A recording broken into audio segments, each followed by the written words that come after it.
వాళ్ళని మేము అడుగుతున్నాం ప్రశ్న. యేసు ప్రభు పుట్టాడు, దాంట్లో ఎలాంటి సందేహం లేదు. ఆయన పుట్టకపోతే మనకు రక్షణ లేదు. ఆయన పుట్టితేనే మనకు రక్షణ. నేడు మీ కొరకు రక్షకుడు పుట్టేను.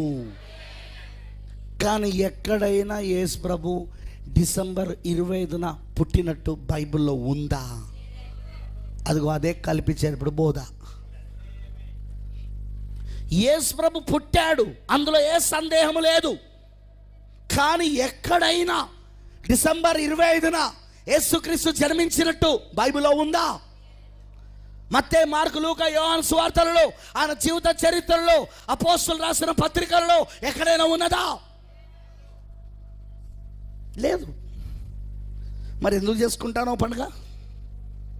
రెండవది, యేసు ప్రభువే తన పుట్టినరోజు చేసుకోలే. యేసు ప్రభువే తన పుట్టినరోజు చేసుకోలే.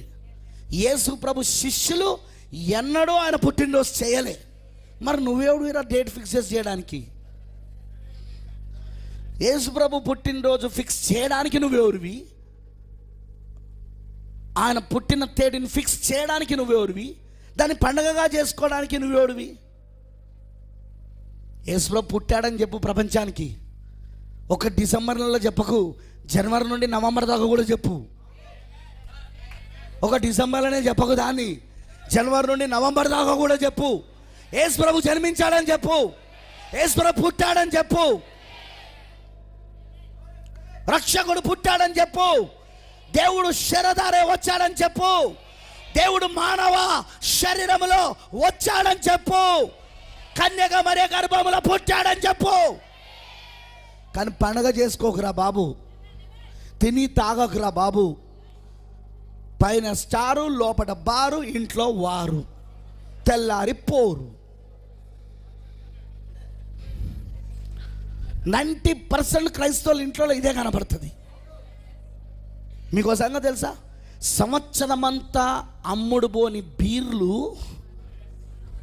ఆ ఒక్క డిసెంబర్లో అమ్ముడుపోతుందని సర్వేలు క్లియర్గా చెప్పినాయి. అక్కడ సంవత్సరం అంతా అమ్ముడు పోని అనేకమైన సరుకులు, అనేకమైన వస్తువులు, బట్టలు, అవన్నీ ఆ ఒక్క నెలలో వాళ్ళు సంపాదించేసుకుంటారు. వాళ్ళు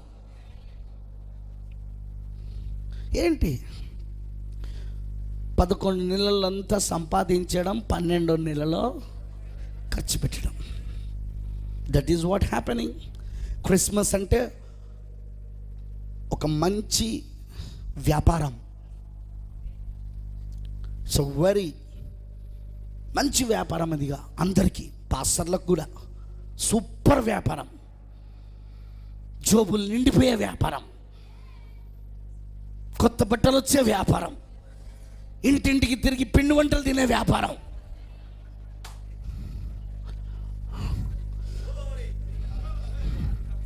ఓయ్, నేను కూడా పాస్టర్నే, కానీ మేము ఆ పాసలం కాదు, మేము అడుక్కునే పాసలం కాదు, మేము రక్తంలో కడిగేటట్లు చేసే పాసలం.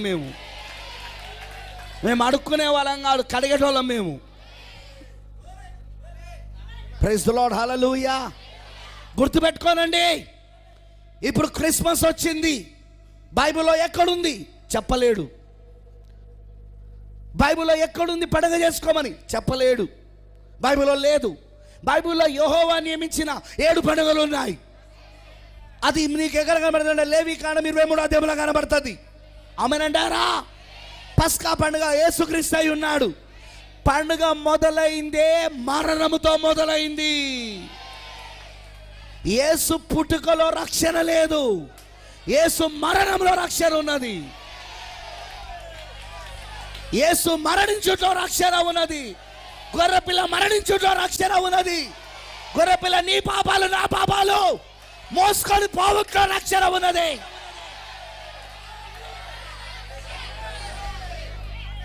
రక్షణ సిలువలో వచ్చింది, ఆయన జన్మలో రాలేదు.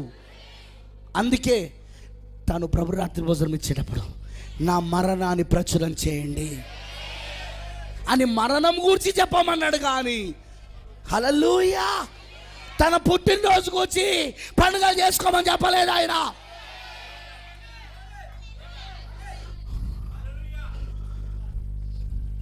ఇలా చెప్తే చాలామంది కోపం వచ్చేస్తుంది పండుగ క్రైస్తవులకు అందరికీ. ఏదో సంవత్సరానికి ఒక్కసారన్నా చర్చికి పోదామంటే ఈ అయ్య గారు ఏంది ఆ ఒక్కసారి కూడా పోనీయకుండా సంవత్సరానికి ఈ అయ్య గారు అసలు పండుగ చేసుకోవద్దంటాడు. ఇక మేము ఎప్పుడు పోవద్దా చర్చికి? పండుగ క్రైస్తవులకు మండుతా ఉంటుంది ఈ విషయాలు. నీకు మండని, ఏడవని, సావని, ఇది సత్యం, ఇది వాక్యం. దీన్ని కాదనే వాడు ఈ భూమిపైన ఇంకా పుట్టలేదు. లూసిఫర్ వల్లనే కాలేదు దీనికి కాదని చెప్పడానికి. ఇక నీ వల్ల ఏమవుతుంది? ఒకరికి గుర్తుపెట్టుకోనండి, యేసుక్రీస్తు పుట్టుకలో రక్షణ లేదు, యేసుక్రీస్తు మరణంలో రక్షణ ఉన్నది. ఆయన పుట్టి మరణించకపోతే రక్షణ లేదు. వింటున్నారా అని చెప్పింది? ఆయన మరణిస్తేనే మనకు రక్షణ. మన రక్షణ ఎక్కడ మొదలైంది? సిలువలో మొదలైంది. నా పాపాలు తన పైన వేసుకొని మన స్థానములో ఆయన నిలబడి, గొర్రె పిల్ల ఎప్పుడైతే రక్తము కార్చాడో, శిక్షను ఎప్పుడైతే అనుభవించాడో, అదిగో అప్పుడు మొదలైంది మన రక్షణ.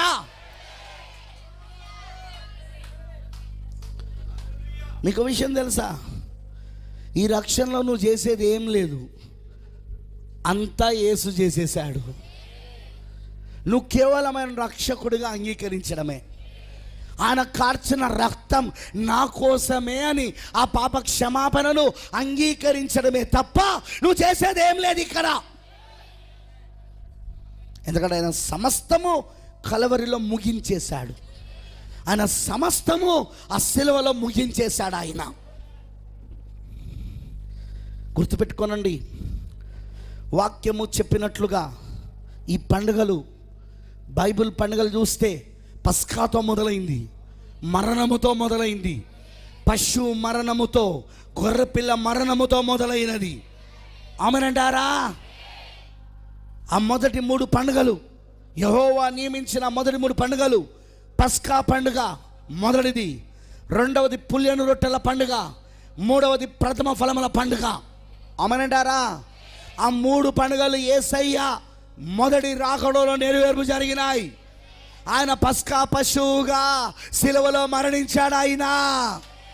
ఆ తర్వాత ఆయనను సమాధి చేసినప్పుడు ఆయన ఆత్మ, ఆయన శరీరం సమాధిలోనికి వెళ్ళినది, ఆయన ఆత్మ పాతాళంలోనికి వెళ్ళినది.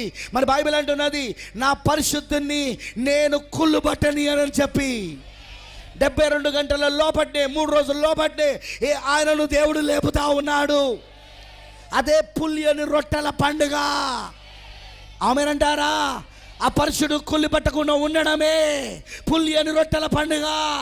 మరి ఆయన లేచినప్పుడు సమాధిలో నుండి అదే ప్రథమ ఫలముల పండుగ.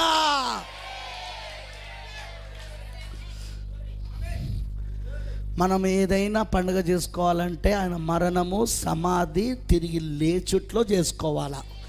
అది కూడా తిని తాగి కాదు, కొత్త బట్టలు కుట్టించుకొని కాదు, పిండి వంటలు చేసుకోవడం కాదు, పైన స్టార్లు కట్టుకోవడం కాదు.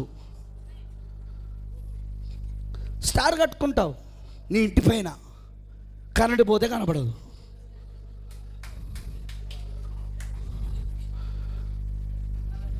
కరెంటు పోతే కనబడదు, స్టార్ పోయింది. ఆ రోజు ఆ 3 జ్ఞానులను ఆ నక్షత్రాన్ని నడిపిస్తే ఇప్పుడు మనోళ్ళందరి ఇంటిపైన నక్షత్రం ఉండాలట. విఘ్నార్థన గుర్తుంచుకోండి. ముస్లిమ్స్ చంద్రుణ్ణి ఆరాధిస్తారు, తెలుసు కదా. వాళ్ళ ఈద్, వాళ్ళ రంజాన్ చంద్రుడి పైన ఆధారపడి ఉంటుంది. హిందువులు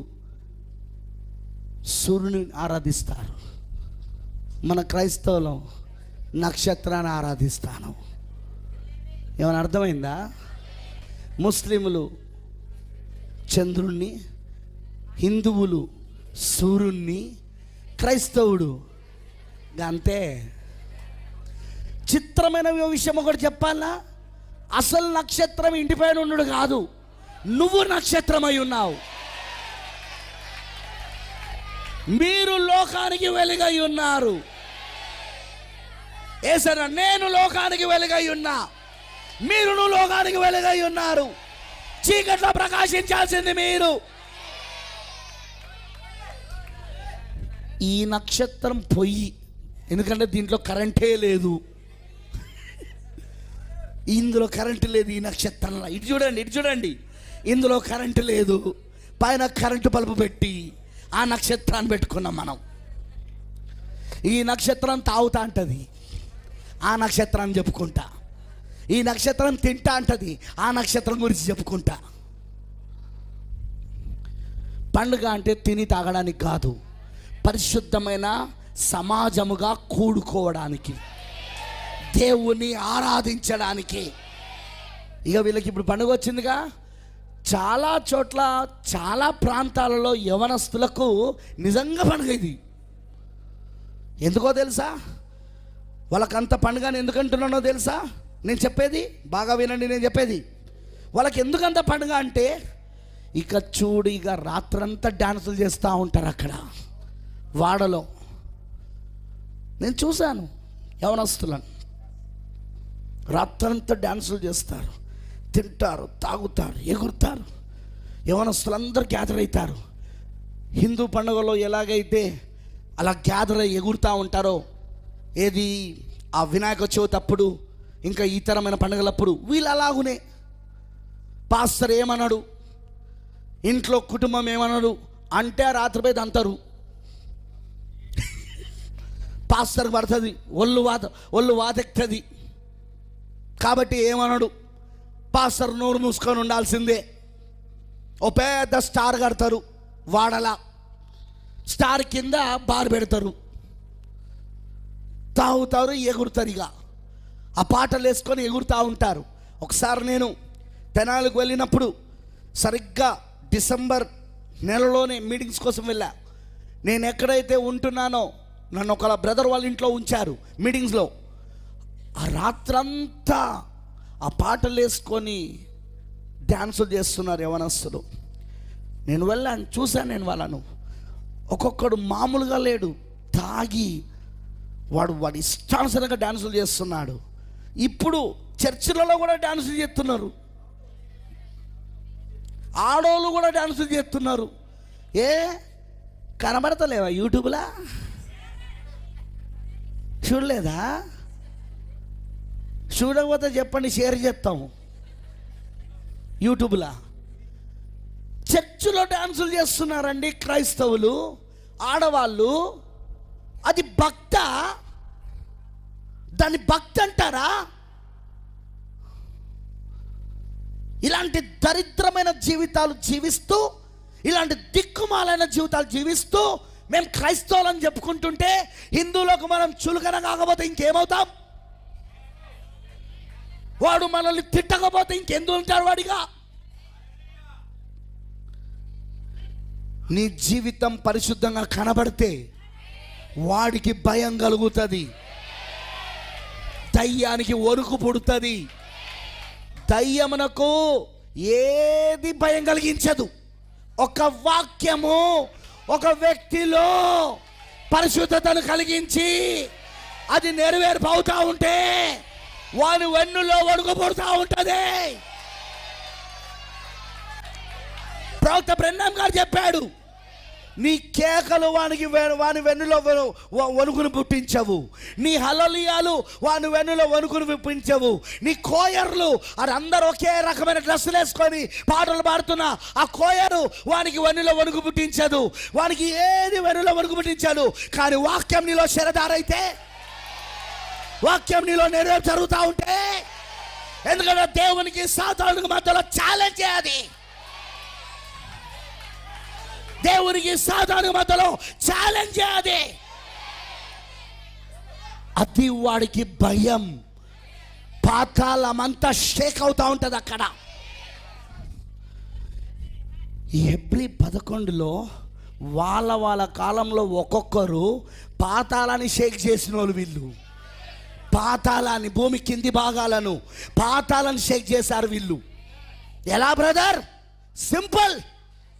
వాక్యాన్ని విశ్వసించి, వాక్యం పైన నమ్మకం ఉంచి, వాక్యం పైన ఆధారపడి, ఆ వాక్యం వాళ్ళు నెరవేర్పు జరుగునట్లుగా ఆ వాక్యం పైన జీవించడం మొదలుపెట్టారు. వాళ్ళు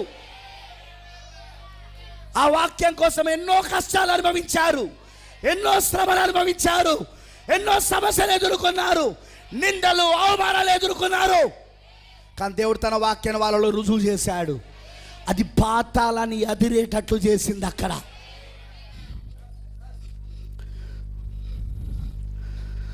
గుర్తుపెట్టుకోండి, నేను చెప్పే జాగ్రత్తగా వినండి. ఈ రోజున కలిపి చేర్పడి బోధలు, happy Christmas Christmas Christmas Christmas Christmas అని క్రిస్మస్ అవుతాడు. వీళ్ళ క్రిస్మస్లో క్రిస్మస్ అయిపోతాడు, ఉండడు. చెట్లకు ఆరాధన, ఆ క్రిస్మస్ చెట్టుకు ఆరాధన, స్టార్కి ఆరాధన, అంతేనా? నక్షత్రానికి ఆరాధన. నేను మాట అడుగుతా, క్రైస్తవుని గుర్తు నక్షత్రమా?